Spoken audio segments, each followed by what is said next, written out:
অসম থেকে Bangla NRC notice, নদিয়ার Dhubulia সোনাডাঙ্গায় NRC notice. Sanju Sheikh, Asad শেখের বাড়িতে নোটিশ পৌঁছেছে। অহমিয়া ভাষায় লেখা নোটিশে পরিবারে আতঙ্ক। 15 বছর আগে পরিযায়ী শ্রমিক হয়ে অসমে গিয়েছিলেন, 1 মাস কাজ করে বাংলায় ফিরে আসার দাবি পরিবারের। কথা বলবো, প্রতিনিধি সমীর রুদ্র রয়েছেন সঙ্গে। সমীর, শুধুমাত্রই নদিয়া নয়, এর আগেও আমরা দেখেছি এ রাজ্যের বিভিন্ন জায়গায় এইভাবেই এনআরসি নোটিশ এসছে। খুব স্বাভাবিকভাবে সেই তাগিরে আতঙ্ক কাজ করেছে, কিন্তু 15 বছর আগে যারা গিয়েছিলেন আসামে কাজ করতে, যারা ফিরেও এসেছিলেন তারপর 1 মাস পর, তাদেরকে হঠাৎ এনআরসি নোটিশ কেন?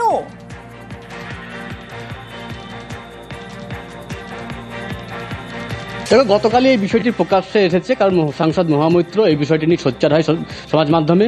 এবং এর পাশাপাশি যেটা জানা গিয়েছে যে এই ধুবুলিয়া থানার সোনডাঙ্গা এলাকার বাসিন্দা আসাদ শেখ এবং সঞ্জু শেখ প্রায় 15 বছর আগে তারা অসমে পরিযায়ী শ্রমিক হিসেবে কাজে গিয়েছিলেন এবং 1 মাস কাজ করার পরে তারা ফিরে আসেন। এবং এই মাসের 3 তারিখে অসমীয়া ভাষায় একটা নোটিশ তাদের বাড়িতে আসে, যেটা ফরেনার্স ট্রাইব্যুনাল থেকে পাঠানো হয়েছে। তারা বিষয়টি জানার সঙ্গে সঙ্গে কিন্তু স্থানীয় যে জনপ্রতিনিধি রয়েছেন তাদের সঙ্গে যোগাযোগ করেন এবং তখন তারা জানতে পারেন এটা এনআরসি নোটিশ। এবং সেখানে লেখা আছে যে তারা 1971 সালের 25শে মার্চের পরবর্তী সময়ে অসমে অবৈধভাবে প্রবেশ করেছেন এবং সেই কারণে তাদের ভারতীয় নাগরিকত্ব নিয়ে প্রশ্ন উঠছে।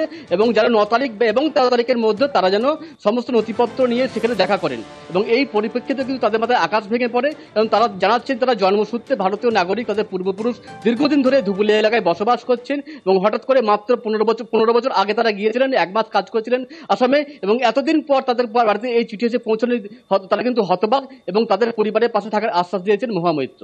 রুমেলা, বেশ।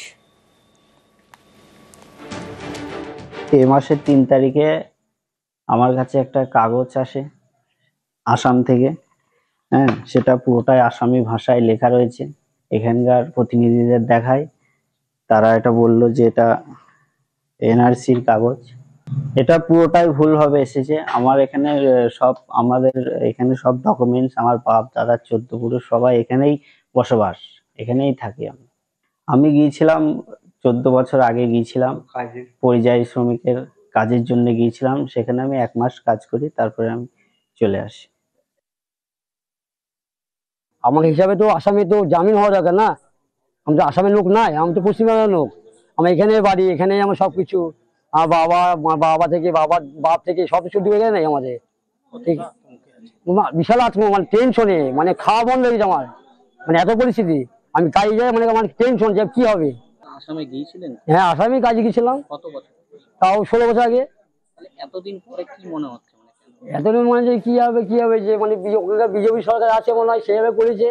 দেগঙ্গায় খুনের পুনর্নির্মাণ হচ্ছিল, আর সেই খুনের পুনর্নির্মাণ ঘিরে উত্তেজনা। ধৃতদের ফাঁসির দাবিতে বিক্ষোভ নিহতের পরিবারের। দেখুন একবার খুনের পুনর্নির্মাণ করতে গিয়ে কি উত্তেজনা তৈরি হয়।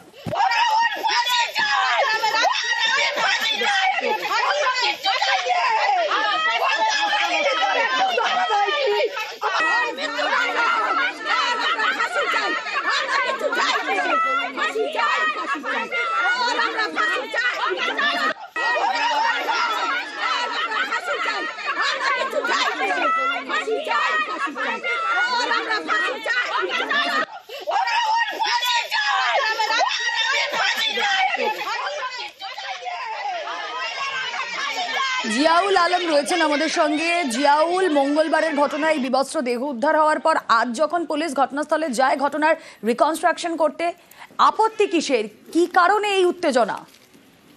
দেখো, অর্থাৎ এই মহিলা আসমা তারা বা বিবি, ইনি হচ্ছেন মাস্টার মাইন্ড। ইনি ফোন করে ডেকেছিল শরীফুলকে এবং ডেকে নিয়ে গিয়ে সেখানে ঠান্ডা মাথায় খুন করা হয়। ফলে 1 ফুল 3 মালি এই মহিলার সঙ্গে আরো 3 পুরুষের সম্পর্ক ছিল। ফলে এই শরীফুল সেখানে যায় এবং শরীফুলকে ফোন করে আসমা তারা ডাকে এবং তাকে নৃশংসভাবে খুন করে। তারপরে সেখান থেকে তার বস্ত্র সেগুলো কিন্তু পুকুরে ফেলে দেওয়া হয়, মোবাইল, টর্চ লাইট ফেলে দেওয়া হয়। পরবর্তীকালে সেখান থেকে নিয়ে গিয়ে একটু ধান খেতে বিবস্ত্র শরীফুলের মৃতদেহ সেখানে ফেলা হয়। ফলে দোষীদের কঠিন সাজা, তখন যেভাবে নৃশংসভাবে খুন করা হয়েছে এবং মহিলা পুরো মাস্টার মাইন্ড, ফলে তার ফাঁসির দাবি তুলে এলাকার মানুষজন বিক্ষোভ দেখায়। তাদের একটাই দাবি, মহিলার কটা শাস্তি হোক, ফাঁসি হোক। তার কারণ তিনি ফোন করে ডেকে নিয়েছেন। ফলে একাধিক যুবকের সঙ্গে এই মহিলার সম্পর্ক ছিল এবং তিনি একের পর এক মহিলাকে, পুরুষদেরকে ডাকতেন এবং তার সঙ্গে এই সম্পর্ক অর্থ নিয়ে তাদেরকে ফাঁসানো হতো, এমনটা অভিযোগ করছেন এলাকার মানুষ। শরীফুলও সেই ফাঁদে পা পড়ে এবং তার কাছে কাছ থেকে মোটা অঙ্কের টাকা, অন্যদিকে তাকে খুন করার পরিকল্পনা করে আসমাতারা,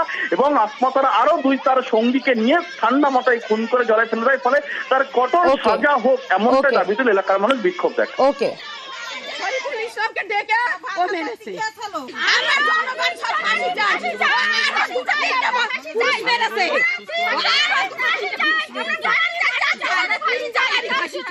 তাবাকশি অনেকেই গিয়েছেন মিরিকের একমাত্র হটস্পট, দেশি বিদেশি পর্যটকদের কাছে কার্যত চুম্বক।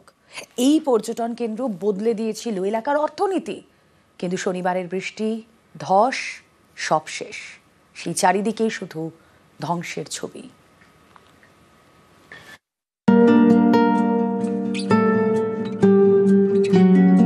পাহাড়, নদী, জঙ্গল, চা বাগান,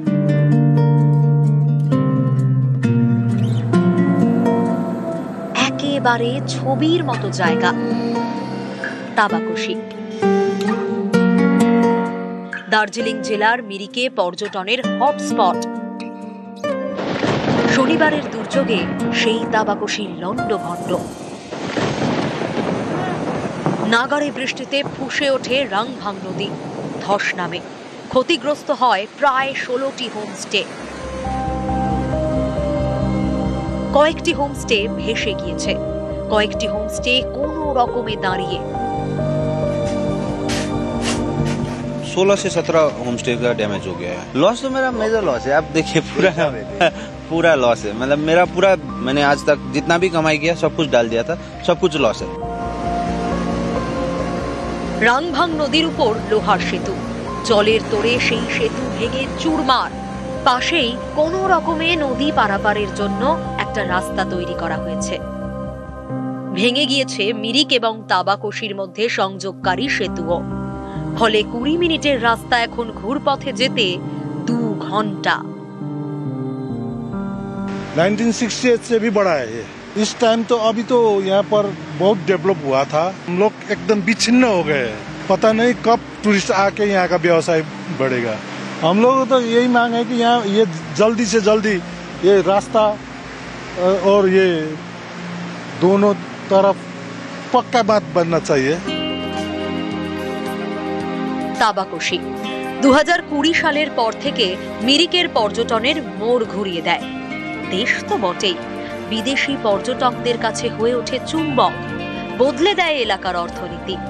সেই তাবাকশি এখন বিধ্বস্ত।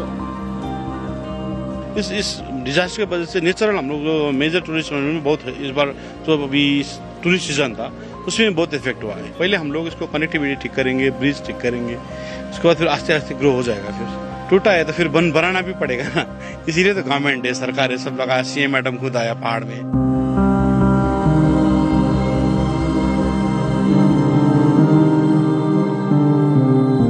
এখানকার একের পর এক হোমস্টে একেবারে কিন্তু শেষ হয়ে গেছে। স্বাভাবিকভাবে দুশ্চিন্তায় হোমস্টের মালিকেরা কবে স্বাভাবিক হবে, পর্যটকেরা বা কবে এখানে আসতে হবে, সেই বিষয়ে কিন্তু এখনো কোনো রকম নিশ্চয়তা নেই। ক্যামেরায় অলোক কুমার দের সঙ্গে পার্থক্য সরকার, নিউজ 18 বাংলা, তাবাকশি।